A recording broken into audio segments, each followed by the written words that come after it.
I realized early on that I'm not going to know everything all the time. And so I was able to take some time to seek more insight, both internally and externally. And I found a mentor, which has made such a difference in the work that I'm doing now.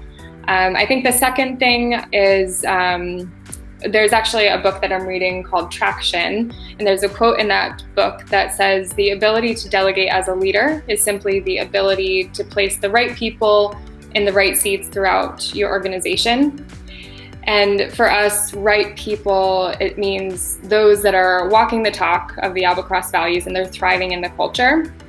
And right seat means that they are able to really find their passion and exercise that and their skills within the organization. And so the second learning is really making sure that I'm recruiting the right people, and not only that, but setting a roadmap for success in the role, because this helps to not only drive the business forward, but it also contributes to building a really strong culture.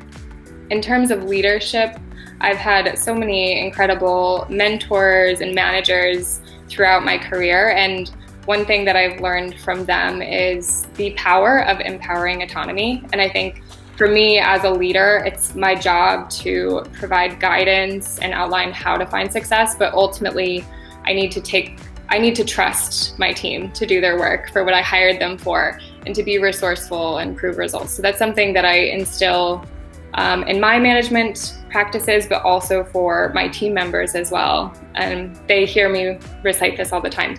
I think the second thing is I worked in startups and with startups for the first half of my career. And I think through that experience, I was able to see a lot of the early challenges and frictions and growing pains. And a question that I took away from that I've applied a lot to my work with Albacross is the question, is this repeatable? I try to take a comprehensive approach to all of the processes that we're building. We can't do that all the time, but I try my best to make sure that we're thinking of these processes that we're putting in place as long-term. I think our AE processes and legal have also become so much more structured and formalized, since we're now moving up market and working with larger companies where the expectations are much higher. So there's been so many changes with the sales processes, and in terms of the team, we have built up a BDR team that now requires a BDR team lead, and so we've promoted from within. And then we are continuing to talk about building out a roadmap for revenue operations organization. Of course, we want to see the new revenue that's coming in as we're going up market and working towards new business. That's always something that we're looking at. I think something that's becoming more clear and what we're honing in on now is focusing on the quality over quantity. I think early on we just wanted to get meetings booked, and so we had really high metrics and goals for that. Now we're looking at not only the quality of the sales process and what they're doing, but in general, like the retention. We want to make sure that these companies that are coming in, the larger organizations, that once they close, they want to continue with us and grow with us.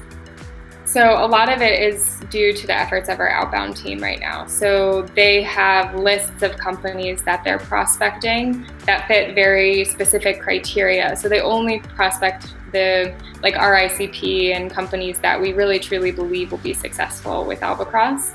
And they have strict qualification criteria that they need to gather before they're able to book it with the account executive.